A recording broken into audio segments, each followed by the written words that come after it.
पिछले कई दिनों से मजम्मत के अलावा कुछ नहीं हो रहा है। मतलब कि महराज मलिक के ऊपर पीएसए लगा, उसको जेल में डाल दिया गया और हमारे वजीर आला उनके वालिद से मिलके ये कहते हैं कि मैं उनको लीगल अदालती कार्रवाई में या कानूनी कार्रवाई में मदद करूंगा।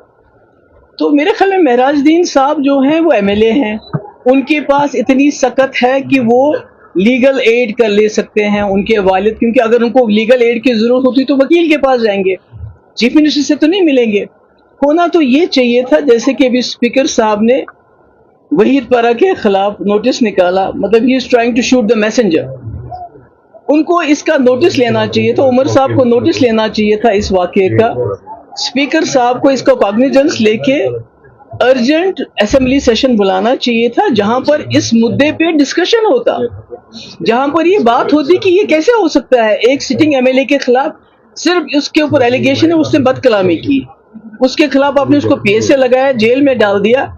एक असेंबली सेशन कॉल किया जाना चाहिए जिसमें डिस्कशन होना चाहिए था, जिसमें रेजोल्यूशन पास होना चाहिए था, जो दिल्ली भेजा जाना चाहिए था होम मिनिस्टर को कि ये बर्दाश्त नहीं होगा। उससे क्या होता, एक तो जो महराज मलिक बंद है उसको रिहा करने के लिए प्रेशर पड़ जाता और आगे के लिए मरकजी सरकार 100 बार सोचती कि किसी भी ऑनरेबल एमएलए के खिलाफ पीएसए इन्वोक करने से पहले वो 100 मरतबा सोचती, पर ऐसा कुछ नहीं हुआ।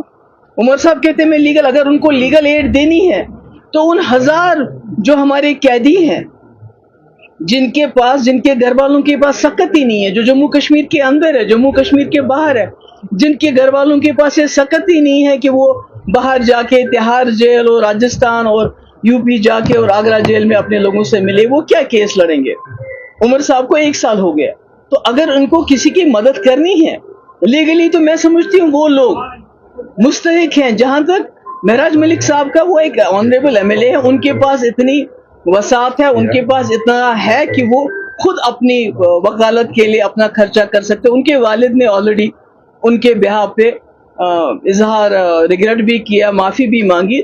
मैं कहती हूँ उससे ज्यादा उनके वालिद क्या कर सकते हैं। पर मुझे लगता है उनके वालिद उमर साहब से इसलिए नहीं मिले थे कि आप जी मुझे वकील करवा देंगे, ये तो कोई भी करा सकता है। उनकी तो ऐसी खुदा ना खास्ता ऐसी हालात नहीं कि वो वकील नहीं कर सकते। वो उमर साहब के पास ये राय उम्मीद लेके गए थे कि आपके पास 50 एमएलए हैं, 3 मेंबर पार्लियामेंट है, आप सेशन बुलाइए, गवर्नमेंट ऑफ इंडिया पे जोर डालिए कि ये जाति जम्मू कश्मीर के लोग, उनके इलेक्टेड रिप्रेजेंटेटिव्स, उनका चीफ मिनिस्टर बर्दाश्त करने के लिए तैयार नहीं। पर उल्टा वो वहीद पारा को, जिसने ये मुद्दा उठाया, उसी के खिलाफ नोटिस निकालते हैं। तो मैं समझती हूँ ये ज्यादती है, अभी भी वक्त है।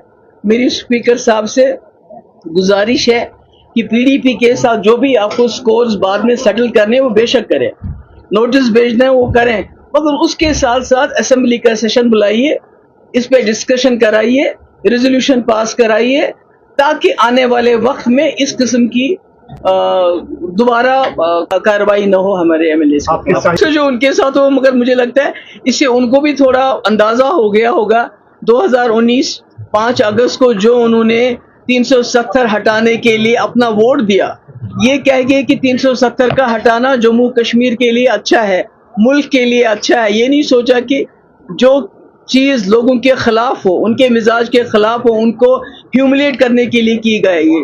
जम्मू कश्मीर को एक खुली जेल में तब्दील किया गया, उसकी उन्होंने वकालत की, उसका सपोर्ट किया। आज मुझे लगता है उनको खुद भी पता चला कि जो उस वक्त उन्होंने वोट दिया 370 हटाने के लिए, उसके नताइज क्या है, उसका थोड़ा सा मजा उन्होंने भी चख लिया। हालांकि वो हमारे मेहमान है, मुझे अफसोस है उनके साथ ऐसा नहीं होना चाहिए। अरेस्ट किया उसके बारे में तो हम सब बात कर रहे हैं, पिछले कई दिनों से बात कर रहे हैं, मगर जो उसके साथ दौड़ा में इन्होंने आम लोगों को जो गिरफ्तार किया है, गरीब लोगों के घरों से लोग हैं उनको गिरफ्तार किया, उनकी बात कोई नहीं करता है। तो मेरी गुजारिश है कि जो बेचारे खामा में जिनको पकड़ा गया, जिनको जेलों में डाला गया, उनको भी रिहा किया जाना चाहिए। तो यहाँ पर भी बात है, वहाँ पर अनडिक्लेयर्ड कर्फ्यू है, बिजली बंद है, रास्ते बंद किए जाते हैं ताकि लोग वहां से बाहर ना, इंटरनेट डाउन है, लोगों की पकड़ रकड़ चालू है, और ऊपर से अभी सैलाब आया हुआ है, लोग बेचारे उसी मुसीबत से बाहर नहीं निकल पा रहे हैं, ऊपर से ये वाकया हो गया। तो मैं कहती हूँ तो सरकार को देखना चाहिए, उमर साहब को वहां जाना चाहिए, میں جانا چاہتی ہوں، مجھے تو جانے ہی نہیں دیں گے، راستے بھی بند ہیں اور جانے بھی نہیں دیں گے. عمر صاحب کو وہاں جا کے زمینی سطح پہ خود اس کا جائزہ لینا چاہیے کہ وہاں کیا ہو رہا ہے. اسمبلی تو ہے نا عمر صاحب کے پاس، اسپیکر تو ہے نا عمر صاحب کا، 50 ممبر ہے نا عمر صاحب کے پاس. ایک ریزولوشن کو لانے میں، ریزولوشن کے اوپر ڈسکشن کرنے میں عمر صاحب کے ہاتھ تو کسی نے نہیں روکے ہیں. اب وہ خود نہیں کرنا چاہتے تو اس میں کیا کروں. Thank you.